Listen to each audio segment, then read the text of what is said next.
जय श्री कृष्ण। आप सभी को बैसाख पूर्णिमा और बुद्ध पूर्णिमा की बहुत बहुत शुभकामनाएं। हमारे देश के उत्तर भारत में मुख्य रूप से पूर्णिमा कैलेंडर का पालन किया जाता है, जहां पर महीना पूर्णिमा के साथ समाप्त होता है और अगले दिन से नया हिंदी मास प्रारंभ होता है। वहीं दक्षिण भारत में अमांत कैलेंडर का पालन किया जाता है, जहां पर अमावस्या तिथि के बाद से नया हिंदी मास प्रारंभ होता है और अमावस्या तिथि किसी भी महीने का अंतिम दिन होती है। आज के इस वीडियो में हम आपको बताने वाले हैं बैसाख पूर्णिमा यानी बुद्ध पूर्णिमा की तिथि और शुभ मुहूर्त के बारे में। इस बार बैसाख पूर्णिमा के दिन भद्रा लग रही है, तो भद्रा का वास कहाँ रहेगा, भद्रा काल कब से कब तक रहेगा, पूर्णिमा का व्रत किस दिन किया जाएगा, चंद्रोदय का समय क्या रहेगा, श्री सत्यनारायण भगवान की पूजा या व्रत कब किया जाएगा और इस दिन रहने वाले अन्य शुभ और अशुभ मुहूर्तों के बारे में भी आप जानेंगे। वीडियो अच्छी लगे तो लाइक, शेयर और चैनल को सब्सक्राइब जरूर कीजिएगा। कथा भी जरूर सुनिएगा।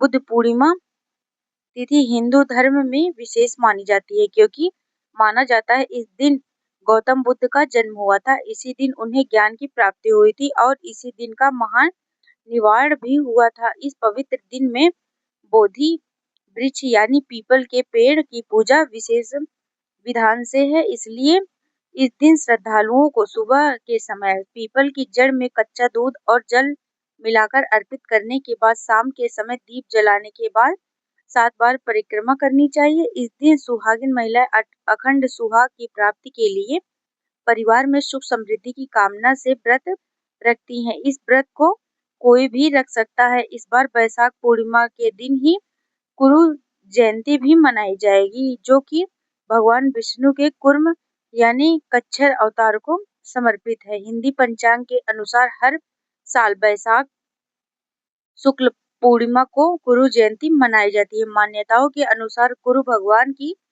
पूजा करने के से समृद्धि और दीर्घायु की प्राप्ति होती। इस अवसर पर तीर्थ स्नान और आदि दान कर्मों का विशेष महत्व है। पूर्णिमा तिथि भगवान विष्णु, माँ लक्ष्मी जी, चंद्रदेव और भोलेनाथ को समर्पित मानी जाती है। इस बार पूर्णिमा तिथि 30 अप्रैल दिन गुरुवार को रात 9:13 से प्रारंभ हो रही है और पूर्णिमा तिथि का समापन 1 मई दिन शुक्रवार को रात 10:52 पर होगा। ऐसे में उदय तिथि के अनुसार चंद्रोदय व्यापनी तिथि के अनुसार 1 मई दिन शुक्रवार को ही पूर्णिमा का व्रत दान स्नान किया जाएगा। श्री सत्यनारायण व्रत की भी इसी दिन रखा जाएगा, यानी 1 मई शुक्रवार को पूर्णिमा का है।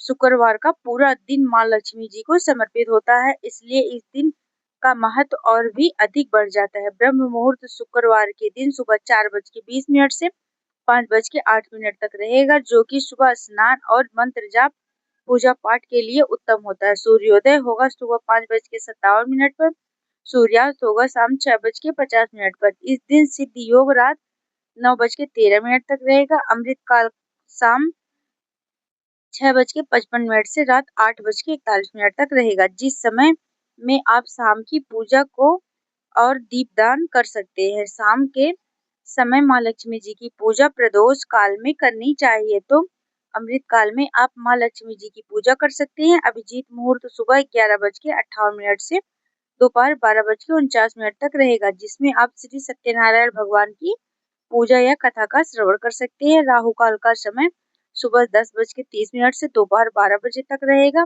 और भद्रा काल गुरुवार की रात 9:12 से शुक्रवार को सुबह 10 बजे तक रहेगा। इस बार भद्रा का वास पाताल लोक में होगा, इसलिए यह भद्रा पृथ्वी लोक पर अशुभ नहीं मानी जाएगी। तो पूजा पाठ संबंधी कार्य हो या अन्य कार्य हो, आप इस दौरान भी कर सकते हैं। पूर्णिमा की रात को चंद्रोदय होने पर चंद्र देवता को अर्घ्य देकर ही व्रत खोला जाता है। 1 मई शुक्रवार को चंद्रोदय होगा शाम 6:44 पर। तो लोग बैसाख पूर्णिमा का व्रत रखेंगे। वे चंद्रमा को अर्घ्य उस समय दे जब पूरी तरह से चंद्रमा आकाश में प्रकाशमान हो। उस समय जल में कच्चा दूध और अक्षत मिलाकर चंद्रदेव को अर्घ्य दे। धूप दीप जलाकर चंद्र देवता की आरती उतारे। ओम सह चंद्रमन से नमः मंत्र का जाप करें। माँ लक्ष्मी जी और चंद्र देवता को खीर का भोग लगाकर पुरुष रूप में खीर का सेवन करके व्रत का पालन करना चाहिए। इस दिन भगवान विष्णु या श्री सत्यनारायण भगवान की पूजा में तुलसी या मंजरी सहित तुलसी दल रखकर भगवान को भोग निवेदित करें। पूर्णिमा तिथि बहुत ही पवित्र होती है, इसलिए भूलकर भी तामसिक चीजों का सेवन न करें। लहसुन प्याज आदि का सेवन बिल्कुल न करें। नाखून बाल ना काटें, इस दिन नहीं काटना चाहिए। अपनी सामर्थ्य के अनुसार निर्धनों को दान देने चाहिए। दान देने से सुख सौभाग्य की प्राप्ति होती है। जय श्री कृष्ण।